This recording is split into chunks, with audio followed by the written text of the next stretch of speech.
Hello friends, my kitchen my રેસીપીમાં આપનું સ્વાગત છે। આજે આપણે કાઠિયાવાડી વઘારેલો રોટલો બનાવીશું।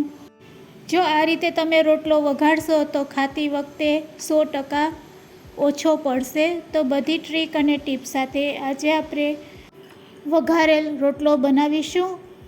રેસીપી સારી લાગે તો લાઈક અને શેર જરૂરથી કરજો।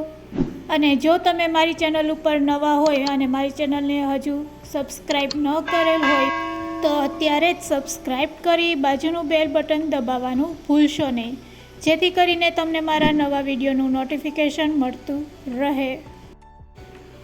વઘારેલો રોટલો બનાવવા માટે સૌપ્રથમ આપણે 5 કલાક પહેલાં રોટલો બનાવી લેવાનો અને રોટલો ઠંડો થઈ જાય પછી તેમાંથી આપણે આ વઘારેલો રોટલો બનાવીશું। રોટલો ઠંડો હશે તો જ વઘારેલો રોટલો ટેસ્ટી બનશે। તો તમારે 5 કલાક અગાઉ રોટલો બનાવીને રાખી દેવાનો, કાં તો ઘરમાં જો ઠંડો રોટલો વધેલ હોય તો તેમાંથી પણ તમે વઘારેલો રોટલો બનાવી શકો છો। તો આ રીતે પહેલાં તેના નાના નાના ટુકડા કરી લેવાના। તો અહીંયા આપણે ઠંડા રોટલામાંથી આ રીતે ટુકડા કરી લીધા છે મીડિયમ સાઇઝના। તો હવે તેને વઘારી લેશું। તો ફક્ત 5 મિનિટમાં જ વઘારેલો રોટલો તૈયાર થાય છે। તો ગેસની ફ્લેમ ચાલુ કરશું અને કડાઈમાં આપણે 4 મોટી ચમચી જેટલું તેલ એડ કરશું। તેલ સારું એવું ગરમ થઈ જાય એટલે તેમાં રાઈ અને જીરું એડ કરશું। રાઈ અને જીરું સરસ કકરી જાય એટલે તેમાં ચપટીક હિંગ એડ કરશું। હવે 12 થી 15 સમારેલું લસણની કરી એડ કરશું અને લીમડાના પાન 8 થી 10 નંગ।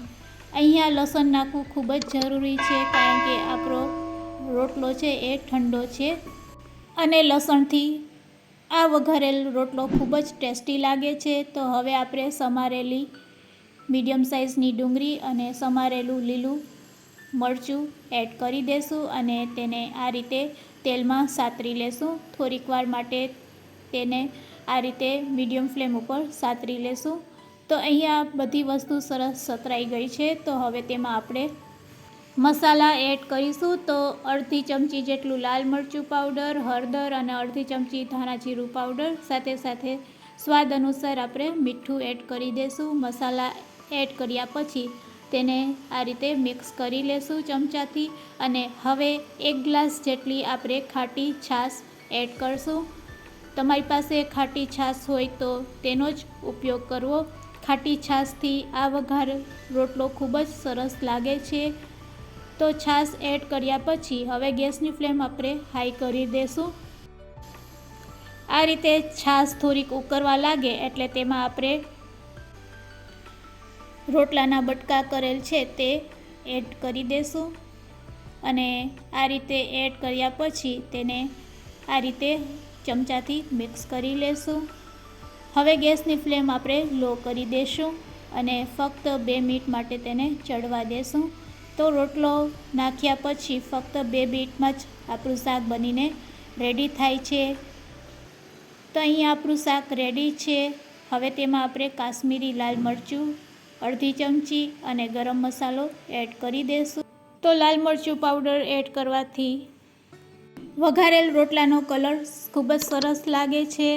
તો અહીંયા આપણો કાઠિયાવાડી વઘારેલ રોટલો રેડી છે। તેને આપણે કોથમીરથી ગાર્નિશ કરીશું અને ગેસની ફ્લેમ બંધ કરી દઈશું।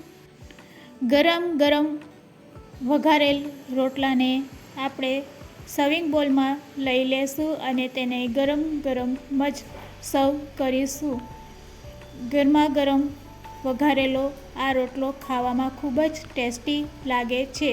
જો તમે આ રીતે ક્યારેય વઘારેલ રોટલો ન બનાવેલ હોય તો એકવાર જરૂરથી ટ્રાય કરજો। વઘારેલો આ રોટલો ખાવામાં ખૂબ જ ટેસ્ટી લાગે છે અને જો આ રીતે તમે એકવાર બનાવશો તો તમને પણ ફરીથી બનાવવાનું મન થશે। આજની આ રેસીપી તમને કેવી લાગી તે પણ મને કમેન્ટ્સમાં જરૂરથી કહેજો અને રેસીપી સારી લાગી હોય તો શેર કરવાનું ભૂલશો નહીં। Thanks for watching.